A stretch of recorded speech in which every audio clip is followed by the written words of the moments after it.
हाय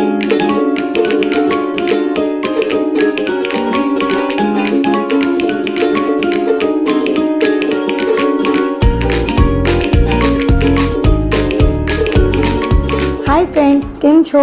हूँ शिल्पा। शिल्पास किचन रेसिपीમાં તમારું સ્વાગત છે। ફ્રેન્ડ્સ, આજના એપિસોડમાં આપણે માવા મલાઈ આઈસ્ક્રીમની એકદમ સરળ રીત જોઈશું। આ રીતે આઈસ્ક્રીમ બનાવશો તો તમારી આઈસ્ક્રીમ એકદમ સોફ્ટ અને માર્કેટ કરતાં પણ વધારે ટેસ્ટી બનશે, કેમ કે આપણે એમાં એસેન્સનો ઉપયોગ કર્યા વિના જ બનાવીશું અને મલાઈ પણ ઘરની જ વાપરશું।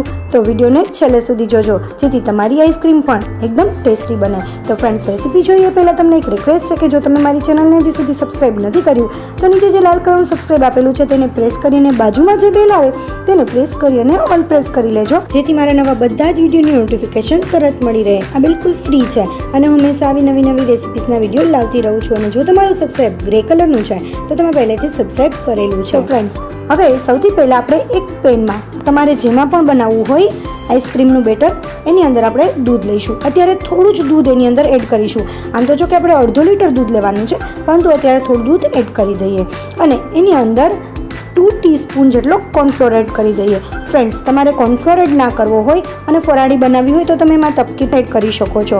એને સરસ રીતે મિક્સ કરી દેવાનું છે। સરસ મિક્સ થઈ જાય ત્યાર પછી આપણે જે બીજું દૂધ હતું એ બધું જ દૂધ એની અંદર એડ કરી દઈશું। એટલે કે આપણો અડધો લીટર જે દૂધ હતું એ બધું આપણે એડ કરી દેવાનું છે અને એને સરસ રીતે મિક્સ કરી લેવાનું છે। સરસ રીતે મિક્સ થઈ જાય ત્યાર પછી એની અંદર આપણે મિલ્ક પાવડર એડ કરવાનો છે।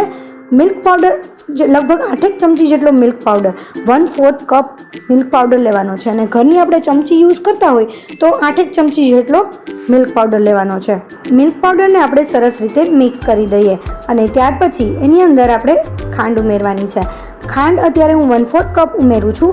તમે તમારા ટેસ્ટ પ્રમાણે થોડી વધુ કે ઓછી કરી શકો છો અને ખાંડને પણ ઓગાળી દઈએ અને બધું બરાબર રીતે મિક્સ થઈ જાય અને દૂધનો ઉફાણો આવી જાય ત્યાં સુધી એને ઉકાળવાનું છે। સરસ રીતે ઉફાણો આવી જવો જોઈએ અને દૂધ જે છે એકદમ સરસ ઘટ થઈ જશે। હવે ઉફાણો આવી ગયા પછી એની અંદર આપણે માવો નાખીશું। ફ્રેન્ડ્સ, આ માવો જે છે એ મેં ઘરે બનાવેલો છે। એની રેસીપી પણ તમને મળી જશે। લાસ્ટમાં છેલ્લે સુધી જોજો, એટલે છેલ્લે તમને એની રેસીપીની લિંક મળી જશે। હવે એ જે છે એ મેં 7 ચમચી જેટલો માવો એડ કર્યો છે અને ત્યાર પછી 1 કપ જેટલી આપણે મલાઈ એડ કરીશું। જે ઘરના દૂધની મલાઈ હોય છે એ જ આપણે એની અંદર એડ કરવાની છે।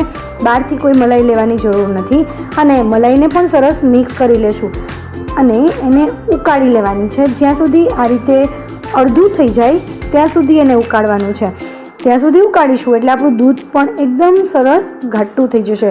ત્યાર પછી એને ઠંડુ થવા માટે રાખી દઈશું। ઠંડુ થઈ ગયું છે આપણું દૂધ હવે અને ત્યાર પછી એને એક એરટાઇટ ડબ્બામાં ભરી અને રાખી દેવાનું છે। એરટાઇટ ડબ્બામાં ભરી અને ફ્રીઝરમાં લગભગ 5 થી 6 કલાક માટે આપણે એની અંદર રાખી દઈશું। ફ્રેન્ડ્સ, તમને મારી રેસીપીમાં કોઈ પ્રશ્ન હોય કે પછી તમારે કોઈ નવી રેસીપી શીખવી હોય તો મને કમેન્ટ બોક્સમાં જણાવજો।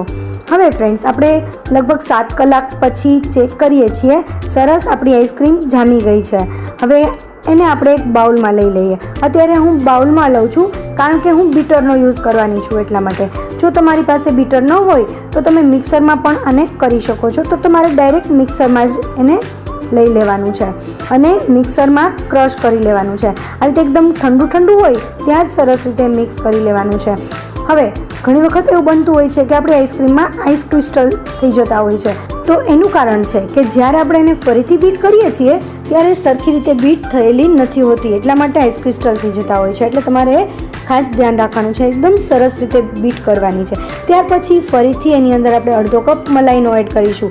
માવા અને મલાઈ, તો માવા મલાઈ આઈસ્ક્રીમમાં તો મલાઈ ભરપૂર હોય છે, તો મલાઈ નાખી અને ફરીથી એને બીટ કરી દઈએ અને બીટ કરતી વખતે જે આપણું બેટર છે એકદમ ઠંડુ હોવું જોઈએ, એ ગરમ ન થઈ જવું જોઈએ। જો ગરમ થઈ જશે તો પણ આઈસ ક્રિસ્ટલ થવાની શક્યતા છે।